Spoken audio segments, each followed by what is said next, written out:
Hey, Cookie. Will you play Beautiful Baby for me? Sure thing, Elsie. Let's go.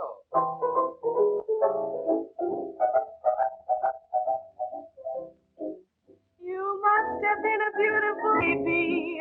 Why, you must have been a wonderful child. When you were only starting to go to kindergarten, I'll bet you drove the little boys wild. And when it came to winning blue ribbons, you must have showed the other kids how. Why, I can see the judge's eyes as he handed you the prize. I bet you made the kids bow, 'cause you must have been a beautiful baby. 'Cause baby, look at you now. Why, you must have been a beautiful baby. Why, you must have been a wonderful child. 'Cause when you were only starting to go to kindergarten, I bet you drove the little boys wild. And when it came to winning blue ribbons, why, I bet you showed. Why, I can see the judge's eyes as he handed you the prize. That she made the cutest bow. 'Cause you must have been a beautiful baby. 'Cause baby, look at you now.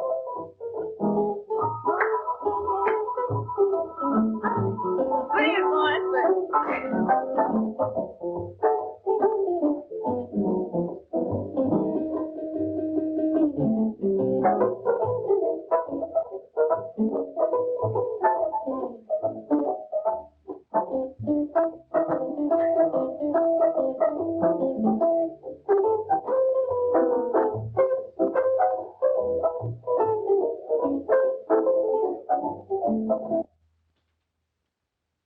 Come in.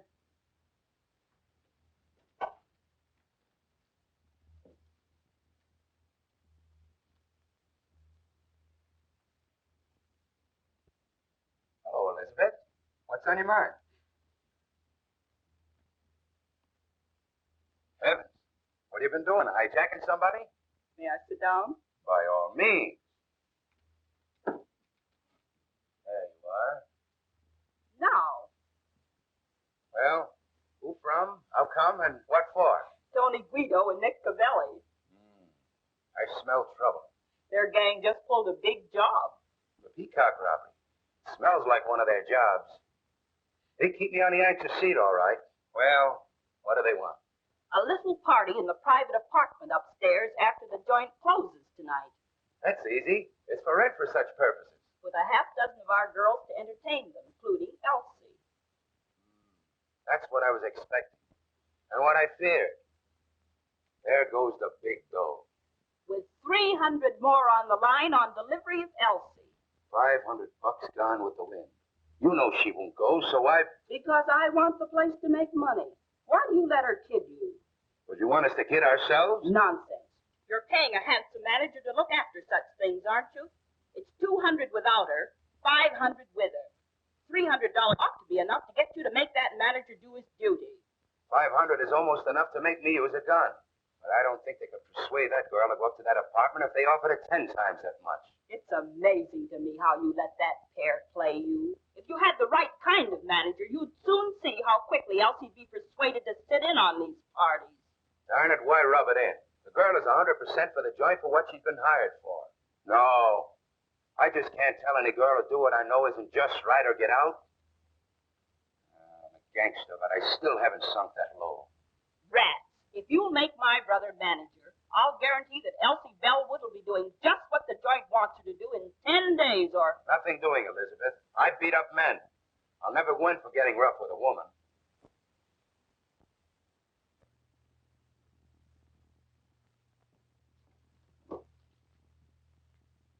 Oh, Mr. Farina. Yes? Step here a minute, please. Get a load of that specialty.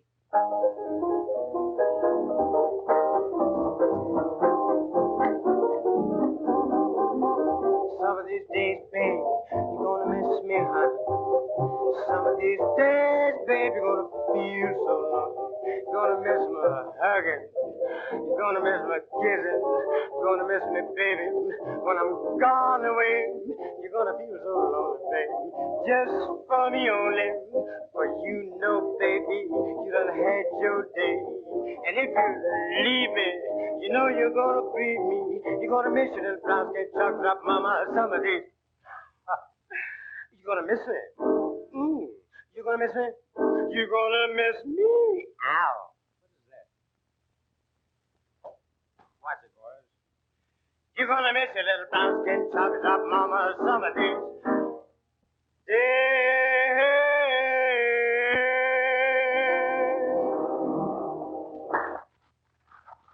A manager should be able to entertain in case you come up short of an act some night. You saw that. Think it over, Mr. Farina.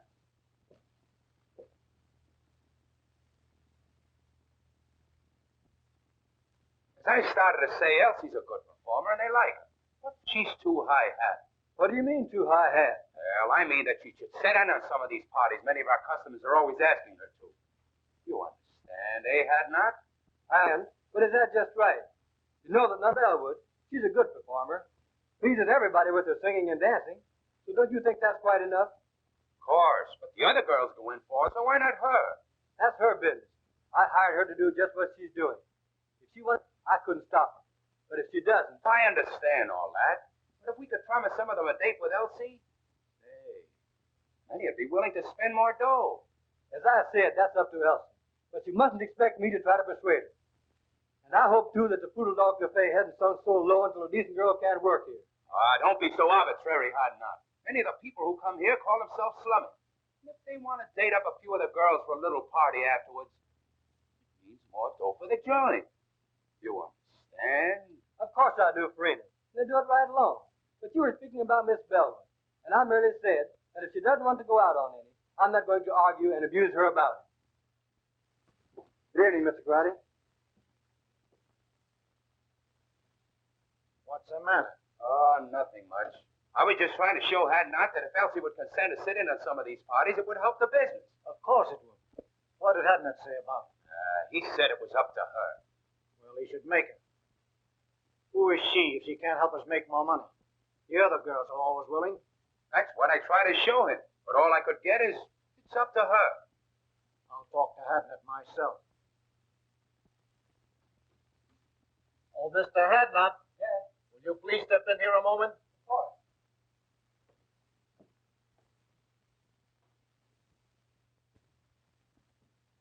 Have a seat. Cigarette? No, thanks. Mr. Hadnot, my cousin tells me you don't like the way we run our place. Hadnot don't think that we ought to try to persuade Elsie to go out on parties if she don't want to. I said that I wouldn't try to... Now, this Elsie girl, she's very attractive. Some of our customers will sit in a little party now and then. You understand, after the place closes. Now, we like to oblige our customers.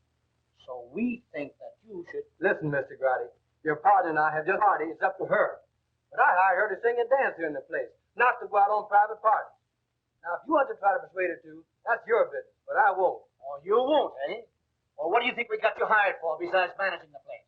We can do the managing.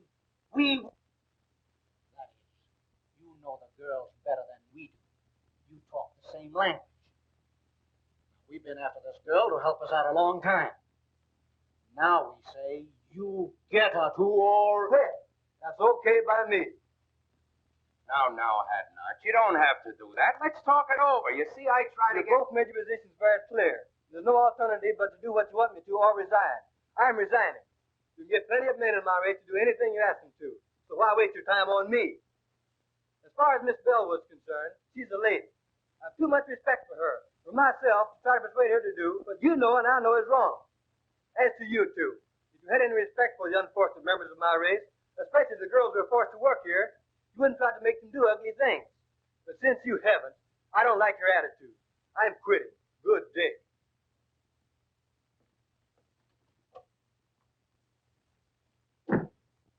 I was coming in to see Mr. Farina, and I couldn't help overhearing what was going on inside.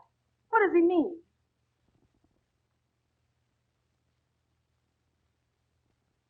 means that I'm leaving, Miss Bellwood. You leaving? But why? If you overheard much of the conversation, you ought to know. It's because of you. I'm sorry. But you mustn't. You can't. I won't let you give up your job on account of me. Now, The only way I could get it back and keep it would be for you to do what they wanted me to make you do. And if you did, I would hate both you and myself.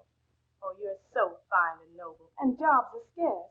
I could never feel comfortable or happy knowing that you gave up yours because you wanted me to stay decent.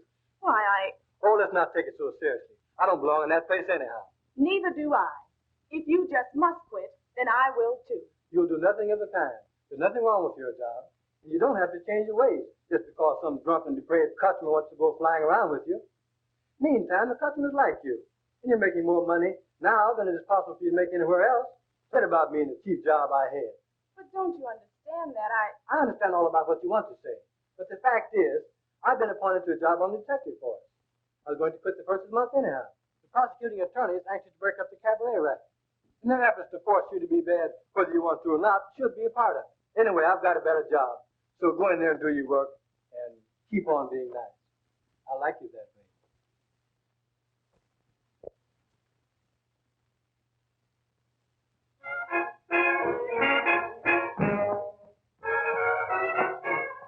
There's certain something in this world that I like best.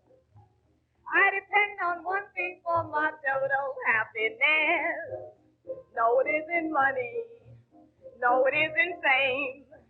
You may think it's funny when I start to explain. Got no shoes on my feet, ain't got nothing to eat. But I've got a heart full of rhythm. Not a dime to my name, but I'm rich just the same. For I've got a heart full of rhythm. Now when the skies are gray and everything's wrong, I find my way by singing a song. That the great think I'm small. I laugh at them all, 'cause I've got a heart full of rhythm. Got no shoes on my feet, ain't got nothing to eat. But I've got a heart that's full of rhythm. Not a dime to my name, but I'm rich just the same. For I've got a heart full of rhythm. Now when the skies are gray and everything's wrong, I find my way by singing a song. Let the great think I'm small. I laugh at them all, for I've got a heart full of rhythm.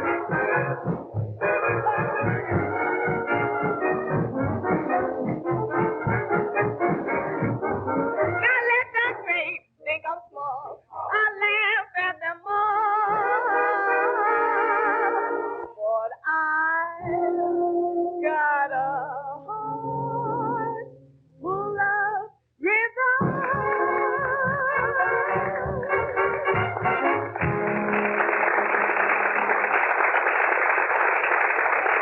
Be very happy when I think of you being without your job on account of me. Tell you, Elsie, if I may call you that. You may, of course. Thanks. That makes it easier. Getting back to what we were talking about, I was trying to tell you that I didn't care. You see, I've been studying for detective work for 2 years.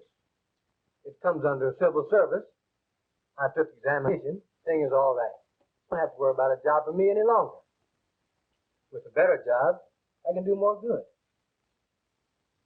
Naturally, I'm glad that I can now be more independent and stand up when the occasion rises for decent girls like you. I sure like you for that. And I shall always respect you. I hated to think that you had to suffer any inconvenience or embarrassment on my account. However, I like to think that the Negro race have such a terrible time. If we had a few more girls like you, maybe it wouldn't be as hard as it seems. By the way, did you happen to notice anyone hanging around to take my place? Yes, those Landry boys. Incidentally, distant relatives of mine. They're made to order for dirty work. They'd hardly stop at murder. So, I may have to quit after all. No, the customers like you too well. Just you stand pat, they'll soon quit trying to persuade you. I hope you're right. It was bad enough for the help while you were there. But with those, outfit like my relatives in charge? Oh, I shudder when I think what those poor girls will have to put up with now. Oh, you don't need to. I'm on the getting outside. I can be out in a jiffy and upstairs before you can get around on this side. I want to thank you for a fine evening. But if I find out that you're lying about that detective job, I'm going to make you let me do something that I never thought I'd ever do. Take care of a man.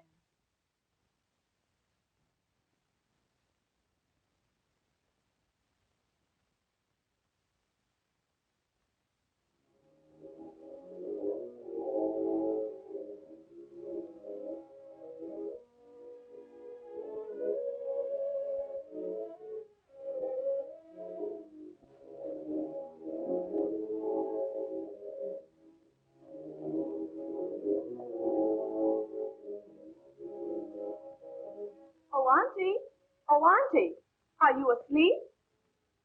You're playing possum on me tonight, Auntie. But why all the light? It'll hurt your eyes.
Well, Benny, my man, I saw you give up your job tonight to defend a girl's honor. A girl almost a stranger to you. But she's a good girl, Benny. And you stood up for her and believed in her at the price of your job. That's what I call a man. You're all right, Mr. Hadnot. I'd like to see some other colored man give up his job on account of any girl. Why, he'd throw at anybody that would show him 50 cents. I'm sorry to say. And then take her back for him. Pretty rotten setup. But you're out of a job, Benny. You've got to live and get along until you find another one. Now, you may have this job that you mentioned, and you may have just said it to console me, but I'll find out. I've seen plenty of women taking care of men, worthless, trifling, good-for-nothing men, and I've hated them for it. Isn't that funny? I want to take care of one now, too. You, Benny. But you're such a good man, Benny.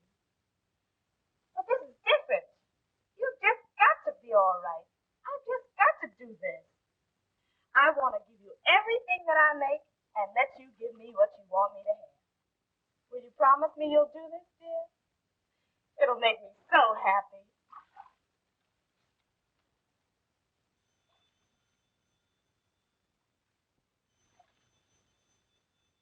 The phone. That's strange. I wonder who could be calling at such an hour.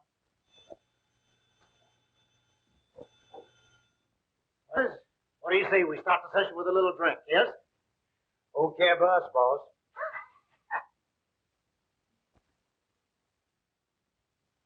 What can you want to talk to my aunt about at this hour? Please give me the message. She's a sketch. But if you say that it's a matter of life and death, I guess I'll have to call her.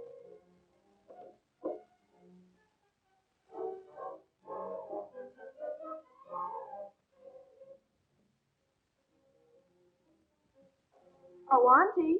Auntie, someone wants you over the phone. Do you hear me? Poor Auntie.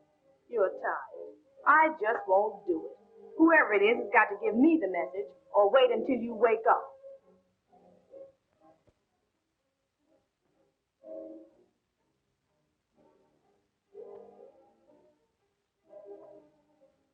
Hello? Hello? Hello? Hello? Hello? Hello? That's strange.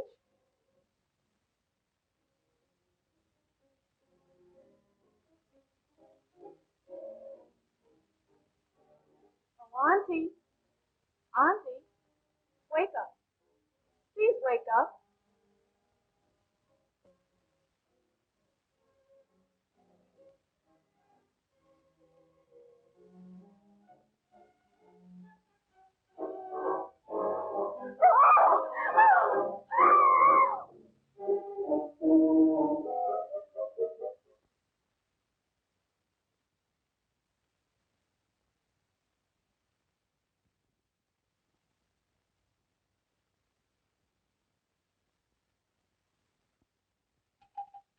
Oh, operator, operator, take me to the police station, please, quick. You say you arrived home about 3 a.m. Brought upon seeing your Aunt Lane as we discovered her that she was asleep. I thought she was asleep. When did you discover that she was dead, had been murdered? As I was finishing my bath, the phone rang. Yes? I left the bath and went to answer it. You answered the phone. I answered the phone. And? The person calling wanted to speak to my aunt. They insisted upon speaking to her. I asked them to give me the message. So, finally, when they insisted that it was a matter of life and death, I told them to hold the phone and I would go and call her. And? Then I went to my aunt's room and called her. But she didn't awaken. She didn't awaken. Did you shake her? We usually do so when someone is hard to awaken. No, I didn't shake her. She was sleeping so peacefully that I decided that I would go back to the phone and insist upon them giving me the message. So you went back to the telephone and... I went back to the telephone, and I didn't get any response. The person calling had hung up. Had hung up. I tried and tried, but I couldn't get any answer. You're quite sure that no one answered. Positive. That aroused my curiosity. I began to feel suspicious. So, finally, I went back to my aunt's room and called her and shook her. And it was then that I discovered that she'd been shot. That she was dead.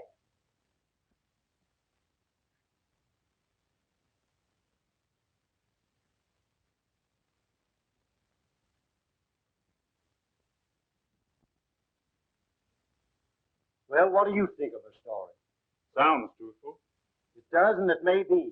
But in cases like these, one can never tell. It always pays to reserve decision until you learn more. That's true. Who is the girl? Her name is Elsa Bellwood. Do you know her? In a general way, I've talked with her. She's considered a very good singer and dancer and works at the Food Log Cabaret. I see. Do you know anything about her reputation, her character? She's in the show business, you know. This case seems to offer something. It is unusual. For instance, someone calls over the telephone And insists upon talking to a woman you can see it who has been dead for hours. and times the call when he knew the girl would have returned from her work and at such a late hour. If the girl is innocent in this murder, then someone who called knew something about who did it, if they did not kill her themselves. Now, if the girl killed her aunt, she would have had to leave the cabaret. I guess, say, between 10:30 p.m. and midnight. Go home, shoot her aunt while she was asleep, go back to the cabaret, go on with her work, and then come back here in an hour and call the police station. It's too complicated for the arresting officer. There's only one thing to do. We'll have to take her downtown and hold her. I'm sorry. She seems like a very nice girl and truthful. But somebody killed that woman. Now, as the girl was the only one here, there's only one thing to do. Take her downtown and book her. Come on.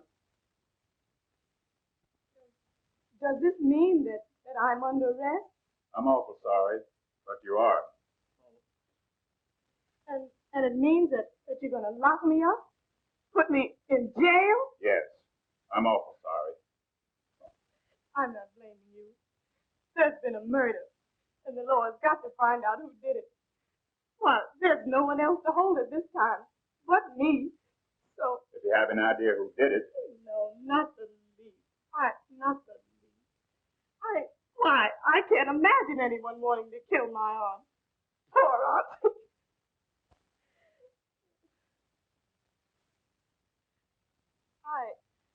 I was thinking of myself.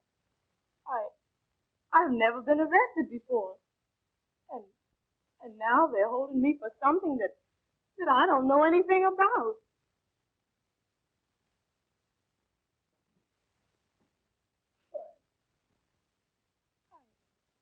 I'm under arrest.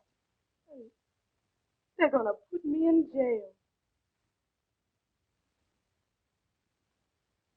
Well, once if you're sure... I'm not sure of anything. I merely feel that the girl is innocent. We should go easy on her until we get some more evidence. Well, I'll speak to the matron. But you understand, she cannot leave. But at least a room isn't a cell. Thank you. I've talked to the matron has a room here with a bed in it. So we're going to let you have it so you can get some sleep. Then when you're brought before the DA this afternoon, you'll be more rested and composed and think more clearly. You must be awful tired after such a night and all of this. Thanks. You're very kind. I am tired. Very tired. I guess I just don't feel anything anymore. I'll call the matron now. Do you know a lawyer? Have you some friends? I have no lawyer. I know a lot of people, but I'm afraid they won't understand this. I just don't know what to tell them. Do you have a boyfriend? No, Pretty girl like you? You must have somebody you like or who likes. Well, I didn't say that I didn't know anybody. I know a man, but I don't think he would come closer to under than anybody else. If you have a pencil, I'll give you his name and address.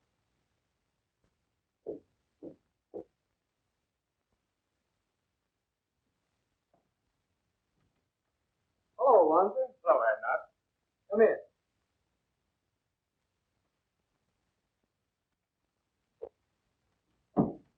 Have a seat.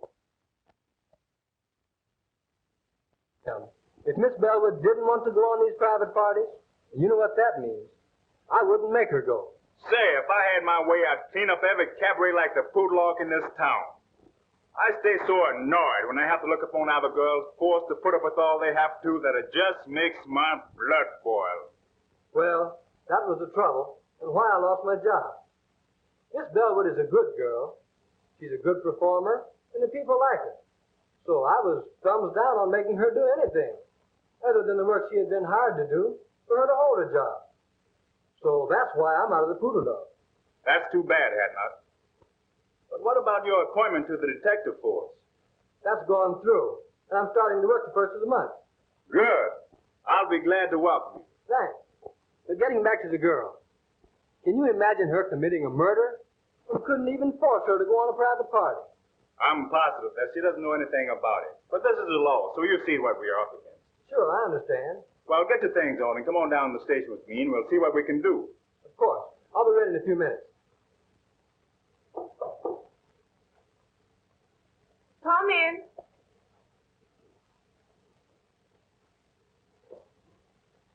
Oh, Elsie. Benny, Can you imagine such a terrible happening? And to you. Mr. Wanzer brought me the news. I'm so sorry for you. Oh, yes. Mr. Wanzer has been very kind. Let me thank you again, Mr. Wanzer. I'm glad to have been of little help. I imagine you and the young lady would prefer to discuss this between yourselves. So you will please excuse me. Thanks. Now let's have a seat and you can tell me all about it.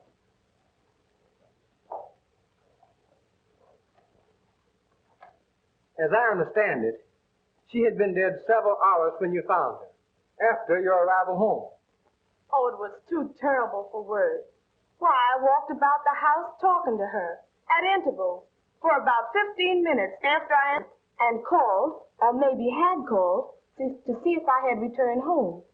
And when they found that I had, and didn't know that she was dead, then that's the way it all ends. I can't even imagine beyond that. She was shot between 11 and 12 o'clock last night. Now, what time were you called? Between 3 and 4 a.m. She must have been dead at least 3 hours before the girl, according to her story, discovered the body. Just about. You know, this case offers something. Here are two colored women living alone together, who one finds the other mysteriously murdered. Now what? I've detailed Wanzer to investigate it. That's sensible. Being a colored man, he might be able to find out things that one of our other officers could not. And I expect him to uncover something by this afternoon. Come in.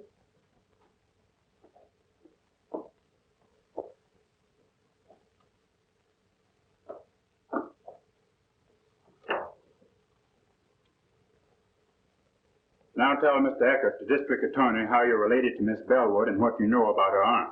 Well, I don't know that I ought to. Go ahead, sister. Tell him all about it. Well, all we know about the murder is what we read in the morning papers. Of course, we know, that is, we knew the victim, Josephine Hawkins. In fact, she was a cousin of ours. Oh, your cousin. So you were related. All right, go on. And this Miss Bellwood was her niece and lived with her.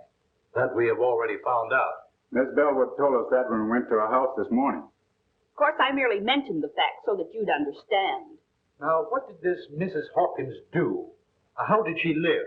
You mean Miss Hawkins? She wasn't married, had never been married. Oh. No, she owned a beauty parlor that she ran downstairs in the same building. Have you any knowledge or idea how the expenses of the apartment were shared? No, I don't know. But I do remember once talking to her and of her saying that she had an awful lot of insurance for a woman, but that Elsie, her niece, had taken it out on her and was paying the premiums.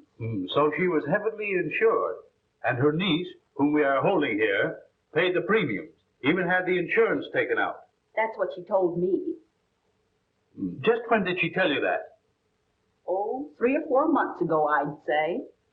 That, of course, could be a motive for the murder. But we want to know more, Mrs. Green. The whole story. All you know. It's all right, Elizabeth. Go on. Tell him all you know. Well, Now, just a minute. Come here. You keep telling her to talk. How about you doing some talking yourself? What are you ordering her to tell? What do you know? Well, you see, I just got a job to manage the Poodle Dog Cafe last night. Oh, I see. You got a job to manage the Poodle Dog Cafe, and you got it last night. So what?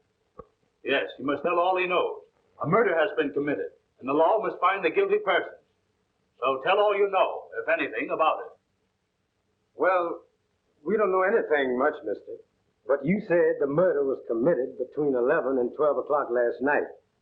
We were at the Poodle Dog Cafe from 9 o'clock last night, waiting to see Mr. Farini and Mr. Garotti about this job. At around 11 o'clock,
those guys going to get around to me? We've been waiting here for 2 hours. I'm getting tired. Well, go on outside and catch some air. But we're going to keep on waiting until they send for you if it takes all night. All right, I'm going outside. I'll go along with you. What time is it, anyhow? 8 minutes to 11. Now, how long are you going to stay out there in case they send for you? Oh, I don't know. 5 or 10 minutes. All right. I'll expect you back in 10 minutes. Be sure you're back in 10 minutes, however. And I hope you get back before they send for you. So do I.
Glad to get out of that stuffy place. Cigarette? Yes.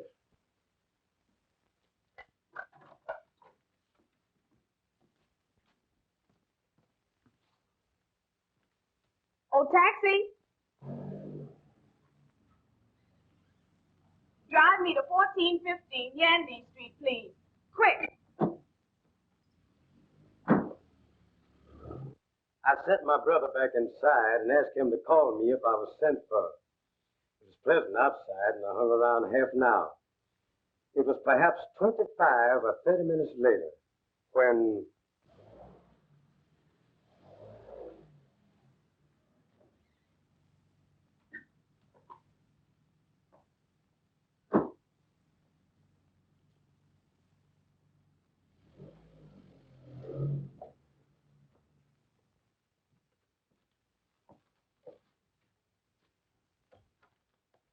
It's great to see you now. Okay. When I entered Mr. Garrod and Farina's office, I happened to look up at the clock and remember that it was 11:35. Yes, sir. Bring Miss Bellwood to my office at once. Yes, sir. I thank you people for the information you have given me. I'll take your address, and if and when we need you, we'll send for you. You may go now. I sure hope you don't send for me. Oh, what an awful story. Why, I didn't leave the cabaret from the time I went to work until Mr. Hadnot picked me up and drove me home shortly after 2 o'clock that morning. Why has the man chose to lie like that? Perhaps he's trying to shield the real murder. Would he have any motive for killing her himself? Oh, I don't know. The whole thing has become so confused until I can't think clearly anymore. But I can't see where he would have had any motive.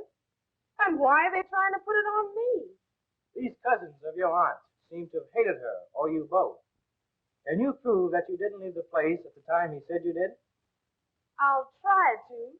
Now, let me think. I remember. After the first show, or I should say between shows, we always do 2 shows, I went to my dressing room and had a nap. I always do. If someone saw you go to your dressing room and could swear you stayed there until the second show, that would counter this evidence, which Landry will no doubt repeat when he's placed on the stand at the trial. That's it, Miss Bellwood. You took the words out of my mouth. I see. No, because I always lock myself in. And I don't recall seeing anybody when I went in or when I came out. That will make his statement about seeing you leave the place hard to disprove. But we've got to produce evidence to prove that he's lying.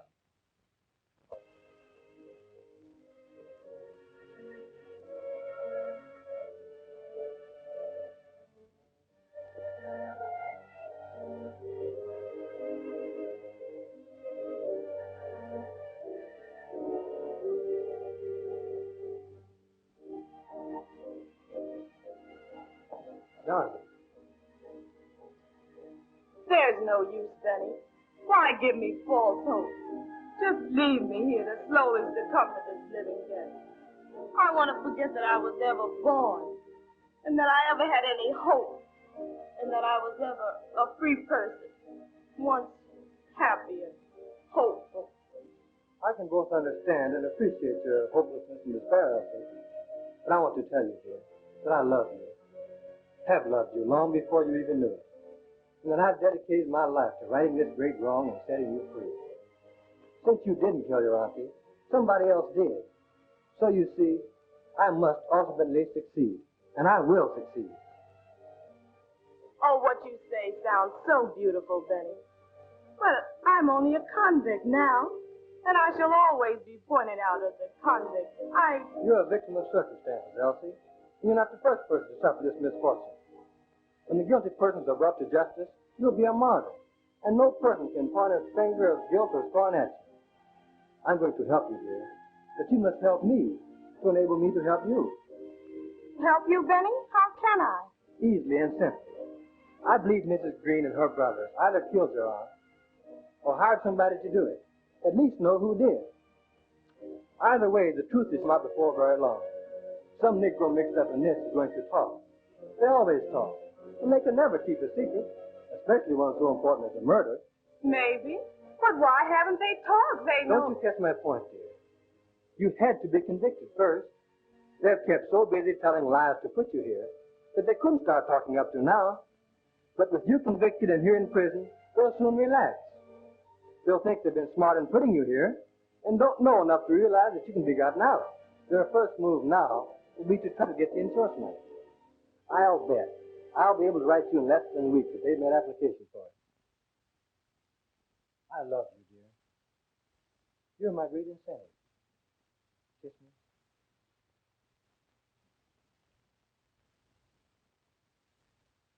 Well, how are you, Mr. Wanson?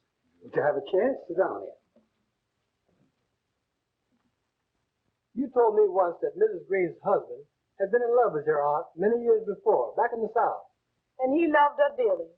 And he was still in love with her when she was killed, and would come to see her often. But he's disappeared. I haven't seen or heard of him since the night she was murdered. That's strange. I'm sorry you didn't tell me that before. I didn't think it was that important. Maybe he just went away and will come back sometime. He may and he may not. Meantime, this might prove a connection. It might turn out to be the link that's missing. Maybe you'll find out something when you go to the city from Reverend Bryson. He knew us all before we came from the South. Maybe you'll find out something from him about Mrs. Green's husband. Although it has been a long time since we came north. This looks like a lead. I'm going to follow. I have a feeling we'll get somewhere. Now that this Elsa Bellwood has been convicted of murder and sent to prison for life, who will the company pay the money to? Oh, that will be decided by the court. In the meantime, this Green family, Elizabeth, John, and Clyde, have applied to it of next of kin. Oh, they have. So soon? Yes, I have the application papers here. You won't be paying them the money. Not until authorized by the court, and that will take considerable time. I'm glad to hear you say that.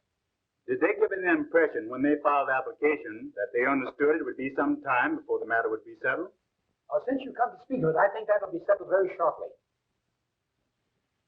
Thank you. That is all I wanted to know. By that, you can see that they're counting on the money much sooner than it is even possible for the claims to be paid. This case isn't going to be long before something cracks. When this outfit finds that they can't lay hands on the money as quick as they had planned, Some of them are going to get impatient and drop something. And I'll be Johnny on the spot to pick it up and land all three of them in jail right quick. Well, I'm depending on you to keep checked up on them and help me get somewhere. I have a feeling that there's a story yet to tell. In the meantime, let's get over this Reverend Bryson's and see what we can find out. You said something, brother.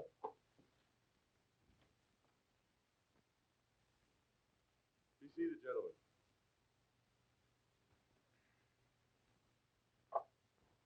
You're nothing but a whiskey head and no good. We have liquor here to sell to customers, not to be soaked up by the manager. You stay drunk. Nobody likes you. So you're through. Now get out.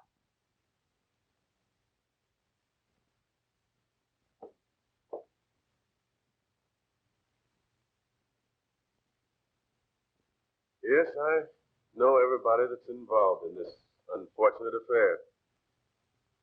I knew Josephine Hawkins when she was just a pretty young girl having beaux for the first time. I knew Elizabeth Landry when she pulled the trick on Ned Green that made them man and wife. She says that she's going to have a baby and that I'm his father. Are you? Maybe I am and maybe I ain't. You know I ain't the only one that's been running around with her. Well, that's the chance you take, young man. She has you charged with fatherhood. There's no alternative. What do you mean there's no alternative? Well, I mean that you must marry the girl. But I don't love her.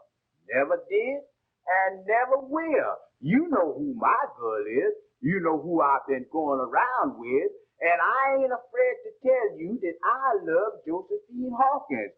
She wouldn't come up with no tale like this. Why should she want me to marry her when she knows that I'm in love with her cousin? Well, that I don't know, young man. Now, you admit that you've been having clandestine affairs with that girl. She charges you with being the father of her unborn child. If you do not marry the girl, she'll have you arrested and put you in jail. You have a very good reputation, and you shouldn't permit either yourself or the girl to be scandalized. When you get ready for the ceremony, bring the girl here to me. Well, I married the couple. 3 months later,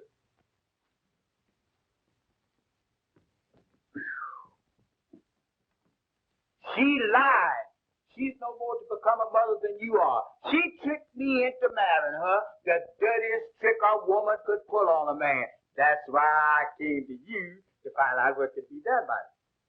well, you might ask for a doctor's examination, and if the examination proves what you say, I think the court would grant you an annulment. I don't want to wait that long. I can't be bothered with no nerves. I'm leaving town. I'm afraid if I stayed here, I'd kill her. I ain't got time to be bothered. I am leaving town tonight. Goodbye. Heartbroken, Josephine Hawkins had left town, gone north. And Elizabeth, after Green had left her, she left shortly afterward also for the north. And feeling that Green had followed Josephine, which perhaps he had, Elizabeth took her brothers, whose reputation was rather unsavory, north with her. 10 years later, I was transferred to my present charge.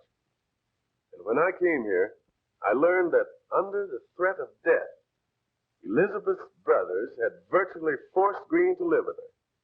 In the meantime, Green's love for Josephine had never died.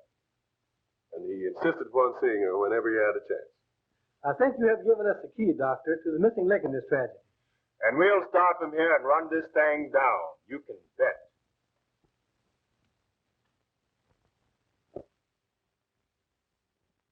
Here we are, broke, strapped. It may be months before we get this money of it all, and you must keep pouring liquor down your dirty throat until the Italians get disgusted with you and kick you out. Oh, you make me sick. Well, what do you expect? You planned this whole thing. For 20 years, I've been a slave to your design. Ever since the time you tricked Ned Green into marrying you, everything has been subordinated to your convenience. The only way I've been able to keep up is to keep pouring a lot of rotten liquor in me. And I couldn't quit drinking. No, because I had that cheap job at the Poodle Dog Cafe. And just as soon as you get this money, I'll go out of your life forever. And you won't never need be bothered with me again. Sick and tired of the whole thing. I'll be glad when it's through and all over with.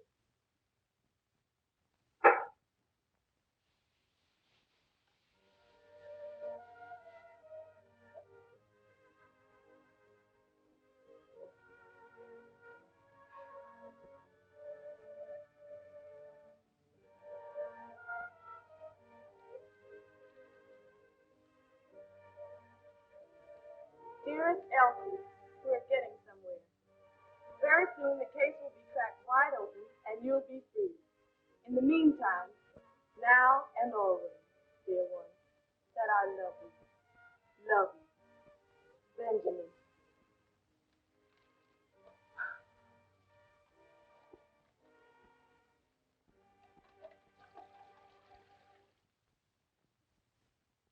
We'll wait right here till somebody comes out or goes in. I have a feeling we won't have to wait long. Hey, son, come here. Yes, sir. Live around here? Right across the street in that house with the yellow shades. How about the house next door? Mrs. Green lives there. Mrs. Green? Yes, sir, and her two brothers, John and Clyde. Nobody else? Well, her husband used to stay there, but he don't no more. He doesn't anymore. Why? I don't know. He just don't. He ain't been there a long time. I think he went away somewhere. Anyway, he ain't there no more. But Mrs. Green's brothers, do they still live there? Oh, yes, sir. One of them's there now. He always is. The other one will be coming along soon. They eat about this time. And the other one will be coming along soon for his dinner. Which one's there now? John. He sleeps up until about this time. Then he gets up and eats. And then he goes down to the Maple Leaf Social Club. Maple Leaf Social Club, eh? Well, what time does he get back? He's never back before I go to bed, so I guess he gets back kind of late. Now, this brother John that you mentioned, does he work? They say he does. My papa says they gamble down there. And he does something. Thank you, son. Oh, there's something for you. Oh, thank you, sir. Now, what time do you go to bed? About 9 o'clock, sir.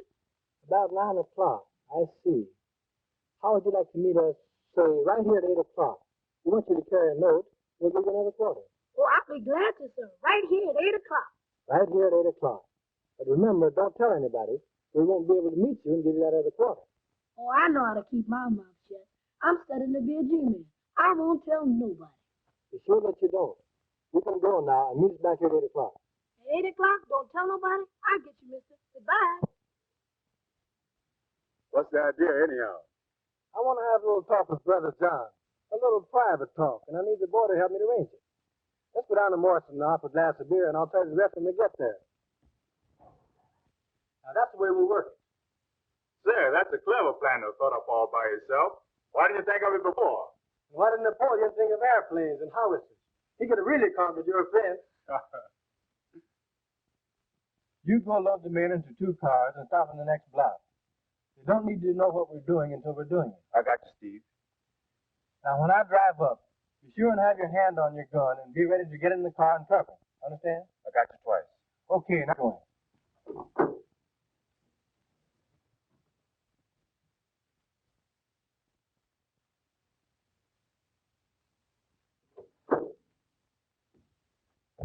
All right, mister. Here I am. So I see, Johnny on the spot. Always be on time and you'll get somewhere by the time you become a man. Yes, sir. Say, do you know where the Maple Leaf Club is? Sure. I want you to show me this. So you drive up to the next corner, then you turn right, and there you are. All right, here it goes.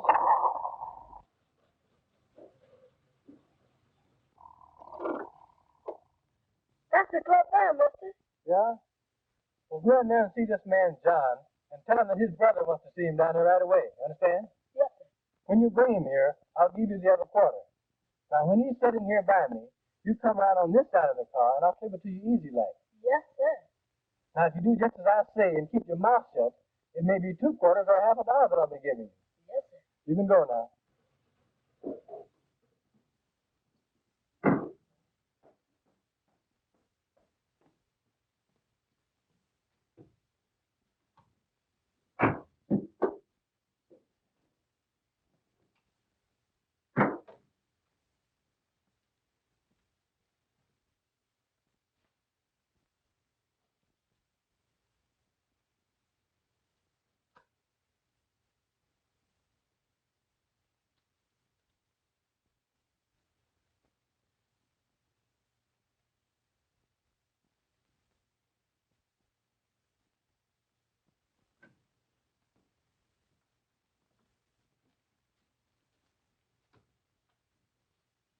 Bob. Well, hello, Hedna. Ain't seen you in a long time. Been kind of busy since I left the poodle dog. Say, where's my brother? You'll soon see, you contemptible liar. How's an excuse to get you out here? I wanted to see you. What's the meaning of this? We try to hope All somebody... right, I got him covered. Say, what's the meaning of this, fellas? I ain't done nothing. What y'all gonna do with me? We're taking you for a little ride, and you won't be coming back.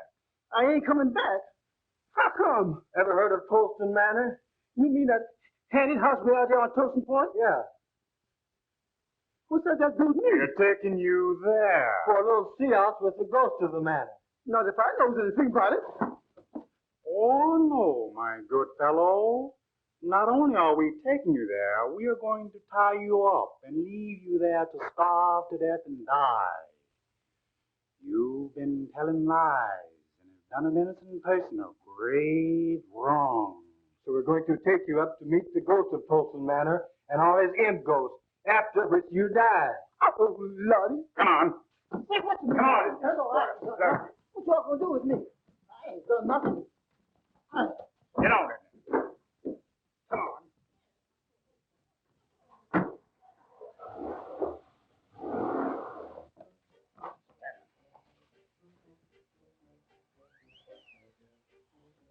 All right, Walter. Make a light, please.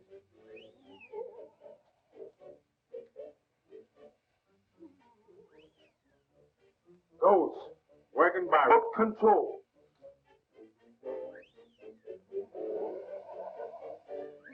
I hear that the only living things to visit here are huge buzzards with pink necks and white gills who fly down through the chimney and pick the bones of liars like John here, whose lips have caused great suffering. They tie them to that post over there. And when the buzzards lie down and devour our bodies, old Toaston turned their soul into imp ghosts. And every night at 12. Great goodness. It's midnight now. When that hand reaches 12, the ghost I've heard appears. At the stroke of 12, now watch.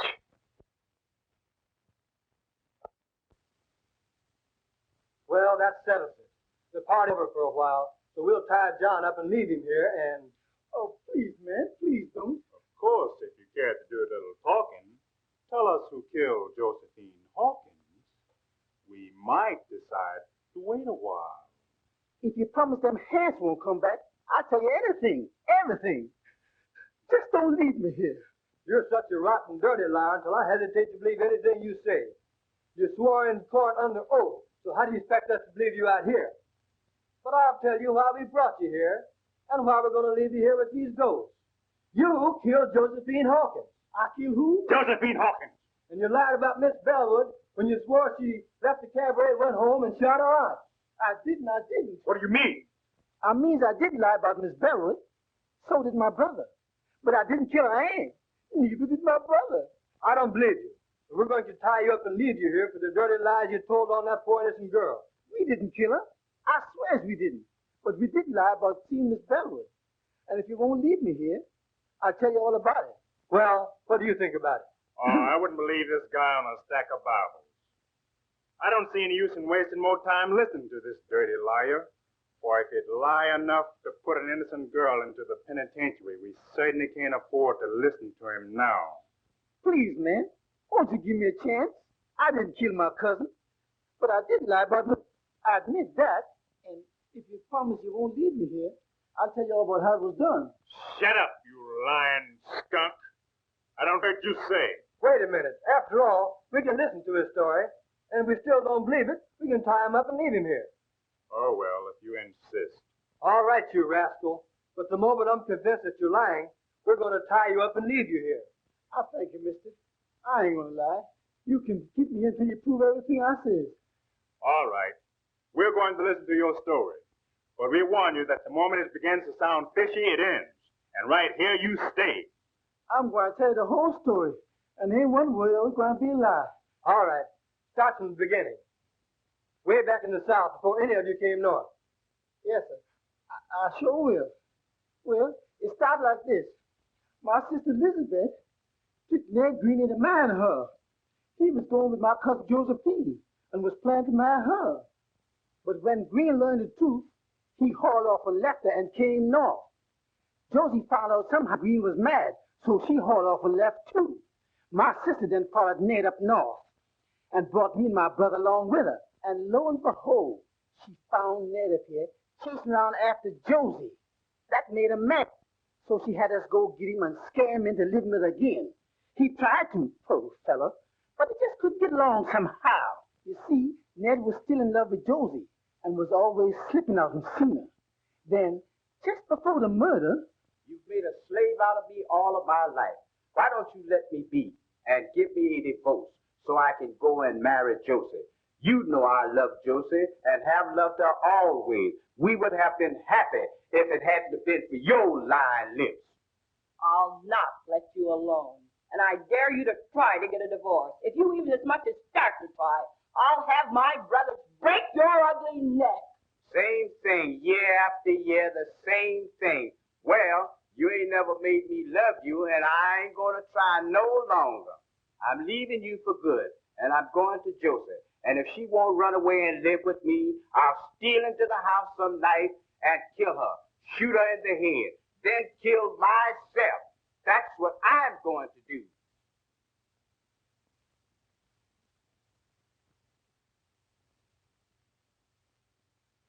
No dumb Negro like you ever had nerve enough to shoot anybody.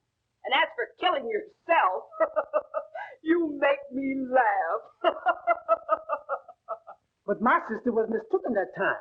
For the very next night, that was the night of the murder, when we returned home from the cabaret where we testified, we saw Essie leave, then come back. We found a note.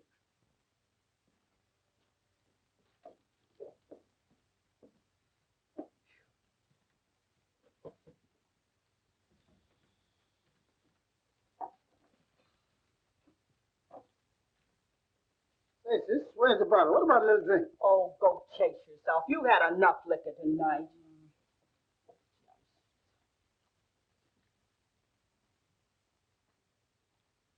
Hey, what's this? There's a letter.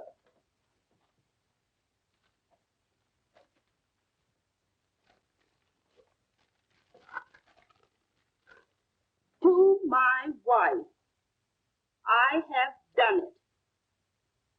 There is nothing to live for, so tonight I went to Josie's house and shot her through the head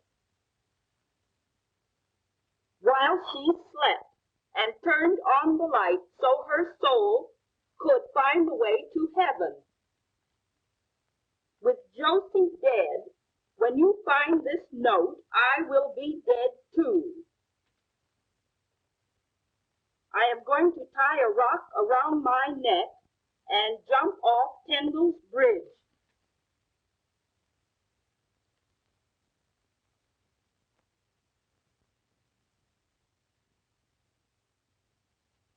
If you care to bury me, you will find my body at the bottom of the river under the bridge. Unhappily, Ned. My sister then sat down and planned the rest. We knew exactly what time Essie would come home. So she called up Cousin Josephine's house every 10 minutes, starting at 2 a.m. She finally got Essie. She could tell then that the girl didn't know her aunt was dead when she said, I'll go and call her. And when she did, Lizzie hung up on her. She knew then that Essie would find out that her aunt was dead, had been killed. Lizzie stayed up all night long, making up that lie about Miss Essie leaving the cabaret and coming back, so as to make it look like Essie did it.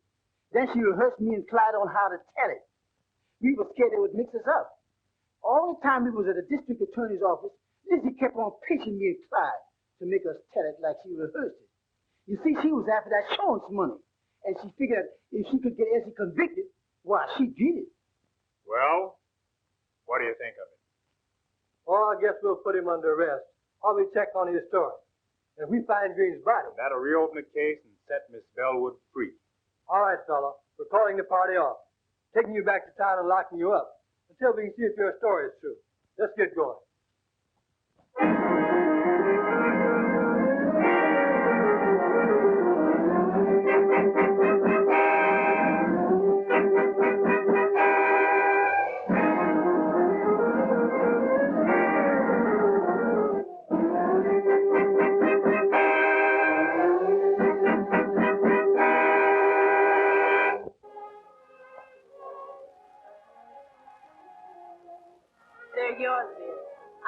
them to you. Giving them to me? Well, what do you mean? Just what I say. They're yours, then, my darling husband. But Well, I'll explain. To begin with, I wouldn't have had them at all if you hadn't dedicated your life to the solution of the crime, which set me free.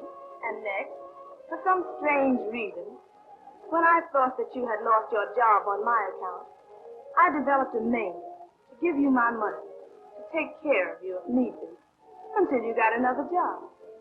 Then suddenly, all I had been through began to happen.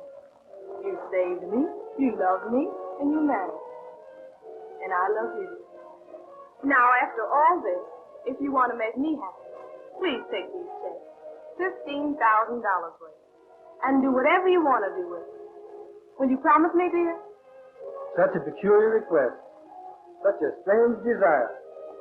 But since you insist on making me a sort of guardian, I'll take the checks and establish a trust fund for our children, dear. That'll be all right?